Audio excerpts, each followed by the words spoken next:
মানুষের চোখে সেদিন দেখেছিলাম শুধুই ভয়ানক তাচ্ছিল্যের প্রতিচ্ছবি। সারি সারি গাছের মধ্য থেকে ছুটে আসছিল ঝরা পাতাদের সমবেদনা। যদিও আমি মানুষের ছুড়ে দেওয়া তাচ্ছিল্যকে অতিশয় নগণ্যই মনে করি, কিন্তু মাঝে মাঝে আমিও ছুড়ে দেওয়া যন্ত্রণার পাশ কাটাতে পারি না।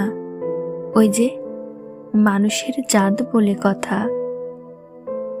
তাই তো সারাক্ষণ আপ্রাণ চেষ্টা চালাই, নিঃসঙ্গ হবার অনুপ্রেরণা কুড়াই। জানো তো, একাকিত্বের ছত্রছায়ায় আমাকে কখনো অনুতপ্ত হতে হয়নি। অথচ যতবারই আমি মানুষের কোলাহলে গেলাম, ততবারই মনে হলো আমি ভীষণ অপরাধী। আমি দেখেছিলাম সে কি তীক্ষ্ণ ধারালো তাচ্ছিল্য মানুষের চোখে।